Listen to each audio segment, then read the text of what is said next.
आज की जो कहानी मैं आपको सुनाने जा रहा हूँ, ये सब कहानी से बिल्कुल अलग है। ये कहानी ज्ञान से परिपूर्ण है। ये कहानी बहुत ही महत्वपूर्ण है। ये कहानी है 4 युगों की। हो सके तो कहानी को पूरा सुनिएगा। इससे पहले अभी तक आपने हमारे चैनल को सब्सक्राइब नहीं किया है तो सब्सक्राइब करके बेल आइकन को प्रेस कर ले। चलिए कहानी शुरू करते हैं। एक समय की बात है, चारों युग यानी चारों भाई एक साथ बैठे हुए थे। अब आपस में चारों में बात विवाद होने लगता है। सतयुग, त्रेता, द्वापर और कलयुग चारों एक साथ बैठे हुए विवादों में उलझने लगे। सबसे पहले सतयुग कहने लगा कि अरे मूर्खो, तुम सब मुझसे छोटे हो, तुम मेरी बराबरी कैसे करने लगे। जब त्रेता युग ने ये बात सुनी तो कहने लगा कि तुम सबसे बड़े कैसे हो सकते हो, तुम सब में सबसे बड़ा तो मैं हूँ, मैं ही सर्वश्रेष्ठ हूँ, तुम मुझसे सर्वश्रेष्ठ नहीं हो सकते। तब तक द्वापर युग बोल उठा कि तुम सर्वश्रेष्ठ कैसे हो सकते हो, तुम सभी में श्रेष्ठ तो मैं हूँ, तुम्हारा श्रेष्ठ होने का तो प्रश्न ही नहीं उठता। तब तक कलयुग कहने लगा कि तुम तीनों श्रेष्ठ बन रहे हो, परंतु हकीकत तो जानते ही नहीं, वास्तविकता में श्रेष्ठ तो मैं हूँ। इस तरह से चारों युग आपस में झगड़ने लगे। तब चारों युगों ने फैसला किया कि हम ऐसे आपस में फैसला नहीं कर सकते। तब जाके चारों युगों ने आपस में निर्णय किया कि हम ऐसे फैसला नहीं कर सकते। हम में से कौन बड़ा है, कौन सर्वश्रेष्ठ है, इसका फैसला तो भगवान भोलेनाथ करेंगे। चलिए वहाँ चलते हैं, वही आदि और अनंत हैं। चलिए उन्हीं के पास कैलाश पे चलते हैं, वही हमें बताएंगे कि हम में कौन बड़ा है और कौन छोटा है। इसका निर्णय स्वयं भगवान शंकर करेंगे, इसका निर्णय हम नहीं कर सकते। चारों युगों ने मिलकर योजना बनाई कि चलिए कैलाश पर चलते हैं। चारों युग कैलाश पर्वत पे चले जाते हैं। जब वह कैलाश पर्वत पर पहुंचते हैं तो द्वारपाल उन्हें रोक लेते हैं। द्वारपाल कहते हैं कि तुम चारों कौन हो और कहाँ जा रहे हो। तो चारों युग कहने लगे कि हे द्वारपालो, हम भगवान शिव से मिलना चाहते हैं और हम 4 युग हैं, उन्हें हमारी आने की सूचना दीजिए। स्वयं नंदेश्वर महाराज भगवान शिव के पास आए और भगवान शिव से कहने लगे, हे प्रभु, हे कैलाशपति, आपसे चारों युग मिलना चाहते हैं। भगवान शिव कहते हैं कि जाओ उन्हें सम्मान सहित हमारे समक्ष ले आओ। भगवान नंदेश्वर चारों युगों को लेकर पहुंच जाते हैं भगवान शिव के पास। भगवान शिव ने चारों को सम्मान सहित अपने दरबार में बैठाया। चारों युग भगवान शिव को प्रणाम करते हैं। तब भगवान शिव ने चारों युगों से कहा कि आप सभी का हमारे दरबार में, हमारे कैलाश पर स्वागत है। कहो युगो, तुम्हारे आने की क्या कारण है। तुम तो स्वयं ही कालचक्र हो, तुम तो स्वयं ही समय हो, फिर ऐसा क्या कारण है कि तुम्हें हमारे पास आना पड़ा। चारों युग कहते हैं कि हे सृष्टि के रचयिता, हे भगवान शिव, हम चारों में विवाद खड़ा हो गया है और हम उस विवाद का समाधान नहीं कर पाए, इसीलिए हम आपके पास आए हैं। अब हम आपसे निवेदन करते हैं और गुहार करते हैं कि हे भगवान, आप ही हमारा फैसला करें, आप हमारा न्याय करें और हमें बताएं कि हम चारों में सबसे बड़ा कौन है, हम चारों में सर्वश्रेष्ठ कौन है। भगवान शिव कहते हैं कि इसका फैसला तो तब होगा जब आप चारों अपना अपना फैसला हमें सुनाएंगे। तब भगवान शिव सतयुग से कहते हैं कि हे सतयुग, तुम बताओ तुम कैसे बड़े हो, तुम अपने आप को सर्वश्रेष्ठ बताने की कोशिश कर रहे हो, लेकिन हो कैसे, ये मुझे बताओ। तब भगवान शिव से सतयुग कहता है कि देखिए प्रभु, मेरी आयु सबसे ज़्यादा है, मैं 17 लाख वर्ष का हूँ और अन्य युग हमसे तो बहुत छोटे हैं, इसीलिए मैं इन सभी से लंबी आयु का हूँ।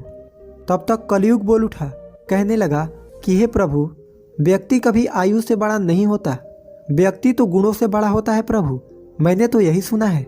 भगवान शिव ने कलयुग के दलील को माना और सतयुग से कहा कि सतयुग, तुम इस तरह से बड़े तो नहीं हो। सतयुग कहने लगा कि हे प्रभु, मेरे युग में जो व्यक्ति हुए वो बड़े ही बलवान हुए, बड़े ही पराक्रमी हुए, वे पृथ्वी को उठा ले जाएं ऐसे पराक्रमी और बलवान थे। और मेरे राज में, जब मेरा राज्य था तो उसमें भगवान श्री हरि विष्णु ने कई अवतार लिए। देखिए प्रभु, नरसिंह अवतार मेरे ही काल में हुआ, 12 अवतार मेरे ही काल में हुआ, मत्स्य अवतार मेरे ही शासन काल में हुआ।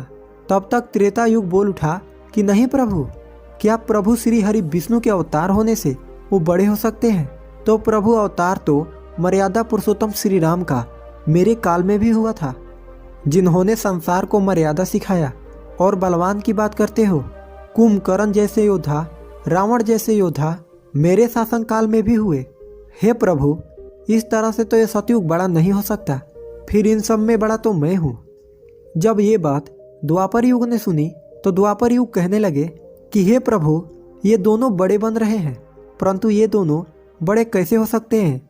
देखिए प्रभु, आप जानते हैं कि जब मेरा शासन काल आया तो मेरे काल में तो भगवान श्री कृष्ण जैसे अवतार पैदा हुए, जो कि 16 कला से संपूर्ण पाल ब्रह्म परमेश्वर थे, जिन्होंने विराट रूप दिखाया। ऐसा विराट रूप तो साक्षात भगवान विष्णु भी नहीं दिखा सकते। हे भगवान, योद्धाओं की बात करते हैं तो मेरे शासन काल में बड़े बड़े योद्धा कंस, जरासंध, भीष्म पितामह और 5 पांडव तो मेरे ही शासन काल में हुए थे प्रभु। स्वयं बलराम मेरे ही शासन काल में हुए थे। तो बताइए प्रभु कि मेरे शासन काल में कौन सा योद्धा इनके योद्धाओं से कम था? हे प्रभु, इन सब में बड़ा तो मैं हूँ। तब तक कलयुग बोल उठा। कलयुग कहता है कि हे प्रभु, मैं इनकी बातें मान लेता हूँ। इनके शासन काल में जो भी योद्धा हुए, जो भी अवतार हुए, उनमें बुद्धि नहीं थी, वह बिल्कुल मूर्ख थे। और जिनके शासन काल में मूर्ख प्राणी पैदा हो, क्या वो बुद्धिमान हो सकते हैं? क्या वो सर्वश्रेष्ठ हो सकते हैं? कलयुग कहने लगा कि नहीं भगवान, मेरा शासन काल सबसे अच्छा है। मेरे युग में व्यक्ति दुखी नहीं पा सकता। अच्छे अच्छे और नई नई तकनीकों से परिपूर्ण मेरा युग, मेरा शासन काल सभी में सर्वश्रेष्ठ है। जब भगवान शिव ने चारों युग, सतयुग, त्रेता, द्वापर और कलयुग, चारों की वाणी सुनी, चारों के उत्तर सुने, चारों के बहस सुने, तो भगवान शिव अपने मन में विचार करने लगे और सोचने लगे कि इनका फैसला कैसे किया जाए। पास में ही माता पार्वती बैठी थी। माता पार्वती कहती हैं कि हे प्रभु, अगर आप ही इनका फैसला नहीं कर पाए तो फिर इनका फैसला कौन करेगा? फिर तो ये चारों भाई आपस में ही मर जाएंगे। हे महादेव, इसीलिए आप इनका फैसला कीजिए। सभी देवता मिलकर भगवान शिव से कहने लगे कि हे भोलेनाथ, आप इनका फैसला करें, नहीं तो चारों युग अगर आपस में लड़ने लगे तो फिर क्या होगा? सृष्टि के काल चक्र रुक जाएगा, समय का प्रवाह रुक जाएगा। हे भोलेनाथ, आप ही कुछ कीजिए। भगवान शिव कहते हैं कि ठीक है, मैं समस्त गणों की बात मानता हूँ, मैं इन चारों युगों का फैसला करूँगा। भगवान शिव ने चारों युगों से कहा कि चलो ठीक है, मैं तुम चारों की परीक्षा लूँगा और जो परीक्षा में सफल हुआ वही सबसे बड़ा होगा। सतयुग बोल उठा कि हे भगवान, आप जो चाहे वो परीक्षा ले लीजिए, सब में बड़ा तो मैं ही रहूँगा।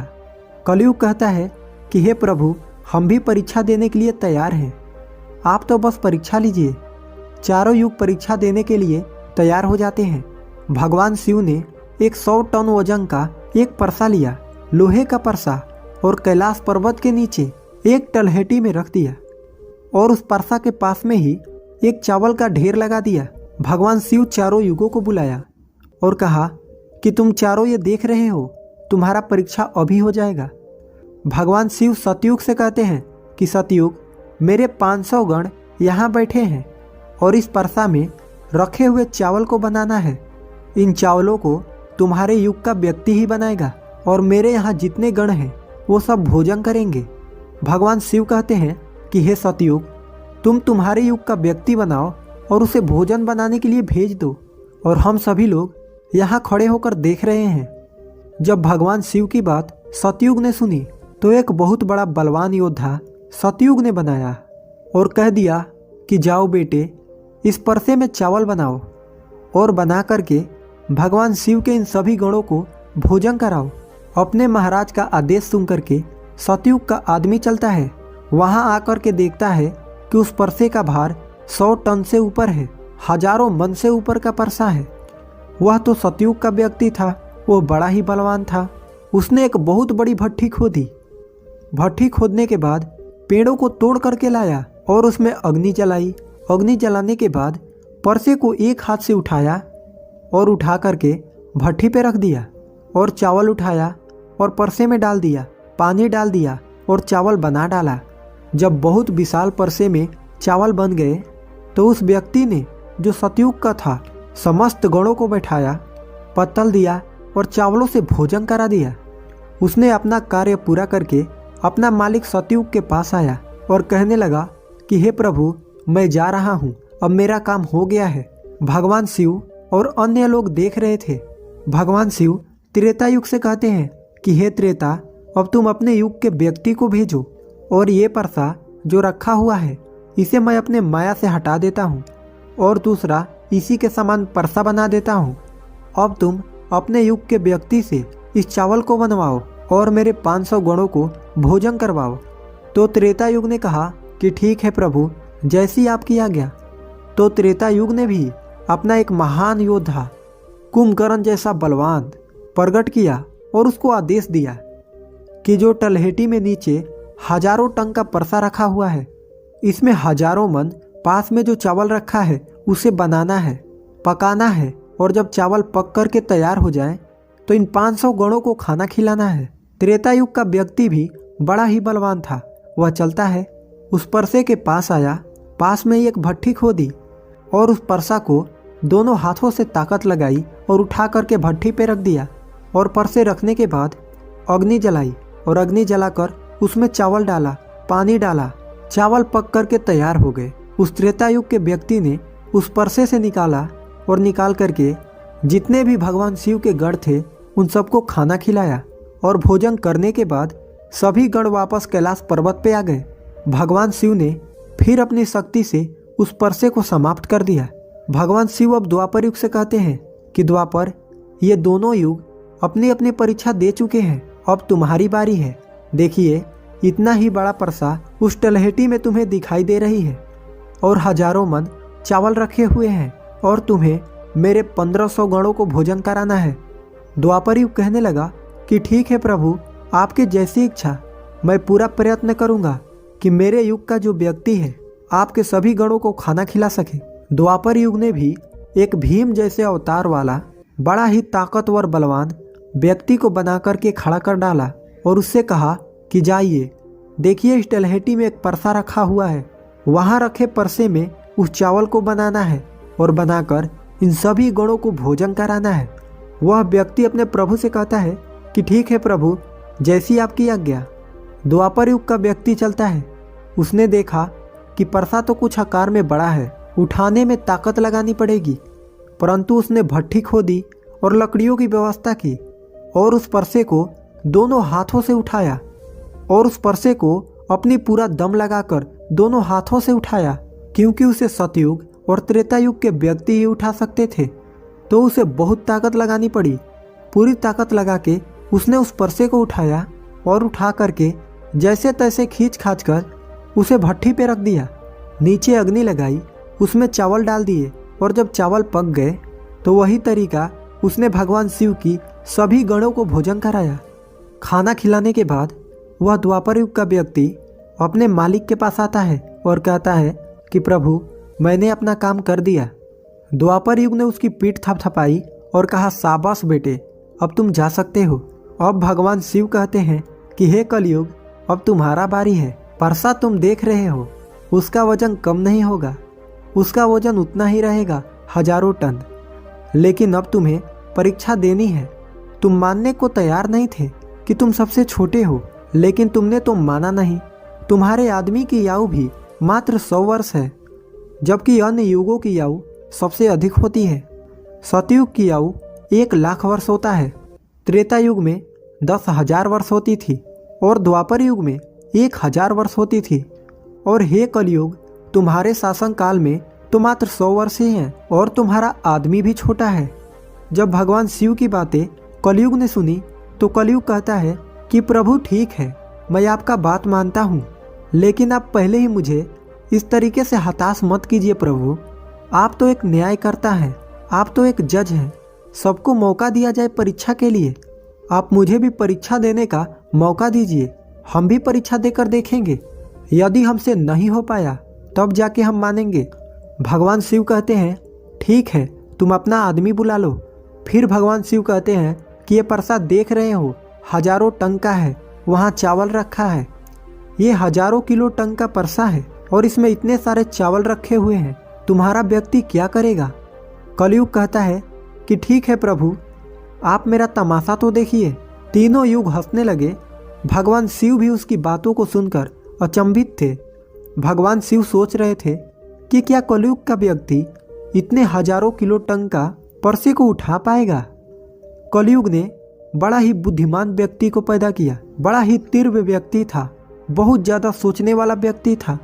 सभी गुणों से संपन्न व्यक्ति को कलयुग ने पैदा किया और पैदा करके व्यक्ति से कहा कि बेटे, तुम्हें अपनी शक्ति दिखानी है, परीक्षा का समय है। यदि तुम इसमें असफल हो गए तो मैं सबसे छोटा हो जाऊंगा। वह व्यक्ति अपने महाराज से कहता है कि महाराज, इस एक परसे की बात करते हैं आप? ऐसा हजारों परसा यदि हमारे सामने हो तो भी कुछ भी नहीं कर सकते।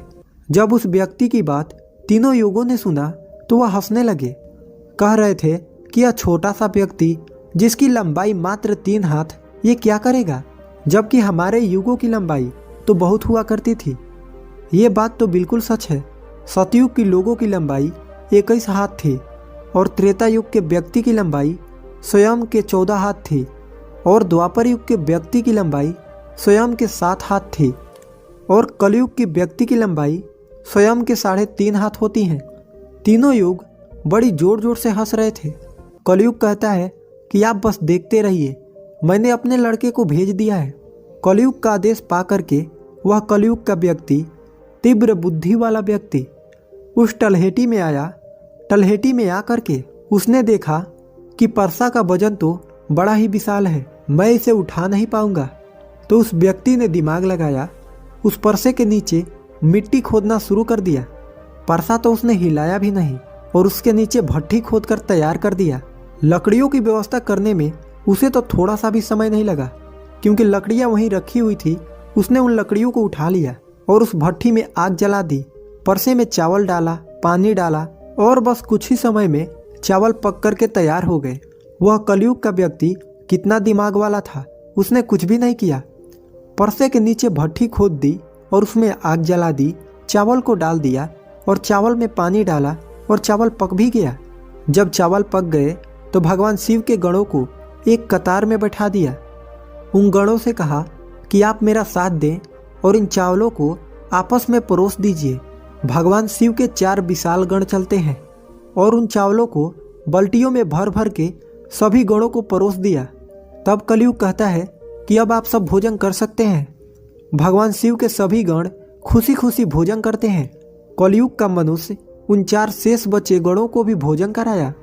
भोजन कराने के बाद उस परसे को साफ किया और परसा वहीं छोड़ दिया और उसका काम पूरा हो गया। वह अपने महाराज कलयुग के पास आया और आकर के कलयुग से कहा कि हे प्रभु, मैंने आपका काम कर दिया है। कलयुग बहुत खुश था। वह उसका पीठ थपथपाता है और कहने लगा, वाह शाबाश, आपने मेरी लाज रख ली, आपने मेरी परीक्षा पास कर ली। भगवान शिव और तीनों युग देख करके अचंभित रह गए। कलयुग कहने लगा कि हे भगवान शिव, अब आप निर्णय कीजिए कि हम में से बड़ा कौन है। भगवान शिव मन में विचार करने लगे और सोच करके जवाब दिया। भगवान शिव कहते हैं कि मैंने तुम चारों की परीक्षा देखी। जब सतयुग का व्यक्ति आया तो उसने अपनी ताकत लगाई और ताकत लगा के परसे को उठा करके अग्नि पे रख दिया और स्वयं ही मेरे सभी गणों को चावल परोसी। जब त्रेता युग की बारी आई तो उस व्यक्ति ने भी बिल्कुल ऐसा ही किया। परसे को उठाया, भट्ठी पे रखी, उसमें चावल डाला, पानी डाला और उसे पकाया और सबको खिलाया। और इसी तरीके से द्वापर युग के व्यक्ति ने भी किया। परंतु तुम देखते नहीं कि मात्र 3.5 हाथ का व्यक्ति, इसकी बुद्धि देखिए कितना तीक्ष्ण, कितना विशाल परसा था। शायद उसे यह हिला भी नहीं सकता था। उसने उस परसे में चावल बना ली। मेरे इतने गण थे कि अगर वो बाल्टियों से परोसता तो वो शायद परेशान हो जाता। तो देखिए उसकी बुद्धि। उसने उनमें से ही 4 गण अपनी सहायता के लिए बुलाए और चारों गणों से भोजन परोसवाए और स्वयं ही बैठा रहा। ये तो बड़ा बुद्धिमान व्यक्ति हुआ। ये तो बड़ा ही बुद्धिमान युग हुआ। भगवान शिव कहते हैं कि कलयुग बड़ा ही बुद्धिमान व्यक्तियों का युग होगा। इसमें मशीनों का आविष्कार होगा, बड़े बड़े दिमागधारी होंगे। भगवान शिव कहते हैं कि तुम सब जैसा शासन करते आए हो, चलो ठीक है। तुम सत्य, धर्म और निष्ठा पे रहे हो, चलो ठीक है। लेकिन तुम्हारे युग के व्यक्तियों में बुद्धि का अभाव था। उन्होंने कभी अपनी बुद्धि का उपयोग नहीं किया। नहीं तो कुंभकर्ण, रावण, इनके जैसे महान योद्धा जिनको मारने के लिए स्वयं भगवान अवतार ले लेकर आए, और वे इतना मूर्ख थे ये नहीं जान सके कि ये भगवान हैं, ये सृष्टि के रचनाकार हैं, और उनसे ही युद्ध किया और सभी के सभी मारे गए। कलयुग के व्यक्तियों को देखो आप कितना बुद्धिमान है, और आगे आने वाले युगों में, आगे आने वाले कलयुग के राज में ऐसे ही बुद्धिमान व्यक्ति देखने को मिलेंगे। तो भगवान शिव ने फैसला किया कि तुम चारों में सबसे बड़ा कलयुग होगा। कलयुग मशीनों का युग होगा। कली का नाम है मशीन, और युग मने समय। कलयुग मशीनों का समय होगा। इस समय बड़े बड़े मशीनों का आविष्कार होगा जो कि सतयुग, त्रेता युग और द्वापर युग में नहीं हो पाएगा। भगवान शिव की बात सुनकर के वह चारों युग भगवान शिव की बात मान लेते हैं, और चारों युग अपने अपने धामों को, अपने अपने शासनों को और अपने अपने राज्यों को लौट जाते हैं। तो आपने देखा कि कैसे भगवान शिव ने चारों युगों का फैसला किया। हम आशा करते हैं कि आपको इस कहानी से बहुत कुछ सीखने को मिला होगा।